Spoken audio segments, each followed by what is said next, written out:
Hey, what is up guys, this is Primal Dialga, and today we're going to be talking about what everyone on YouTube is talking about, and that's the release of the Nintendo Switch. And just to clear up any confusion, if you're wondering what happened with the Nintendo NX, that was actually the code name for what was to become the Nintendo Switch. So if you're talking about the NX, it's the exact same thing. And I'm not going to include any actual footage from the trailer because Nintendo likes to be very nitpicky and likes to flag everyone's videos. So I'm going to provide pictures and you guys can watch the video on your own time. So to start off, the Nintendo NX actually has two different controllers. One of them really kind of looks like an Xbox controller. And there's also a portable controller, which we'll get into the functions of that later. But the Nintendo NX itself looks kind of like a iPhone 6 Plus if it was a couple inches taller, and then it has a charging dock which lets it function as a home console as well. So in order to switch it from a home console to a portable console, what you can do is you can have the portable controller and you can take off the sides and then slide it into the tablet part. And then when you pick it back up, it'll look like a Nintendo DS with a tablet as a screen. Something to take note about is that they're still going to be doing cartridge-based games because there's a direct line of connection between the cartridge and the system rather than just reading it from a disc. And also they don't want you guys shaking around the console and destroying your brand new game while you're playing. That being said, I really hope that they allow backwards compatibility with the Nintendo Switch, because even if you can play your 3DS games in 2D, it's a lot better than having to carry around two devices. One thing that I really do enjoy about the Nintendo Switch is that it has a little kickstand looking thing when you're carrying it around as a portable device, and you can place it down on any flat surface and it'll stand up like a regular TV, and you can have your portable controller and you hand half of your controller to one person and you have the other half, and you guys can play multiplayer on just one device.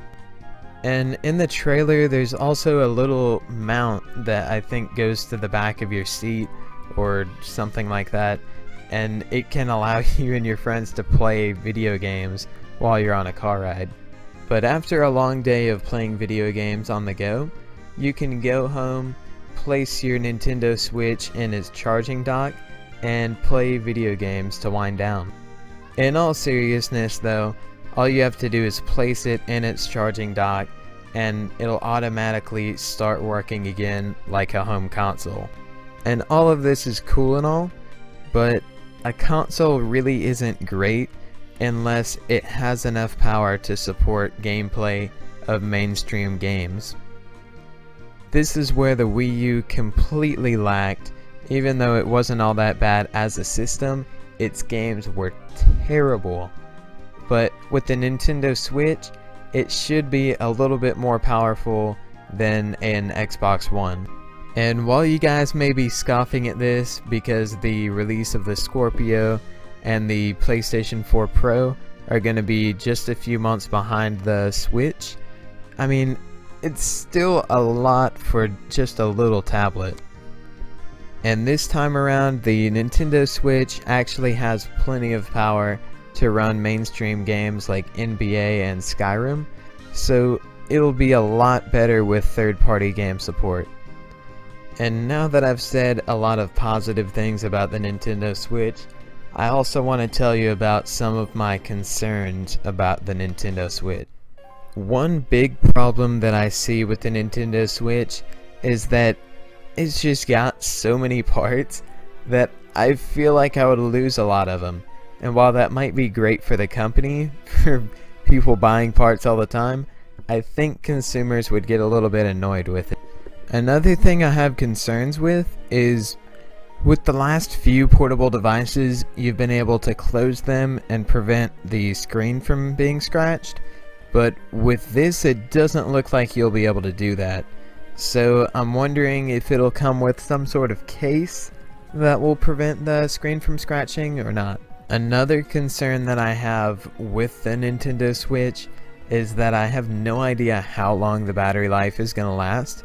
If it's anything less than, say, 4 hours, then I wouldn't even waste my time buying it. And my final concern with this console is with all the parts that you're taking off and putting back on, I wonder how long it takes for those parts to wear down and eventually not work, because the same thing happens with a phone charger. Like if you plug in your phone a certain amount of times, after that certain amount of times has elapsed, then it's not going to work anymore. Overall though, I'm really excited and really optimistic to see what Nintendo will do with the new console, and I think Nintendo's got a pretty good track record of making quality products, so I'm not really concerned. Also, the price of the Nintendo Switch is supposed to be around $300 or $350, and it shouldn't be a whole lot more than that, because Nintendo has already gone out and said they're trying to market it as a mass-marketed console, which means they pretty much want everyone and their mother to have a Nintendo Switch, so the price point should be fairly low. Alright guys, that's about all I have for you today. If you enjoyed, be sure to leave a like rating below. Also, let me know if you're excited about the Nintendo Switch. I personally think I'm gonna end up buying the Nintendo Switch anyway, but let me know whether you guys are sold or not. And I'll catch you guys in the next video.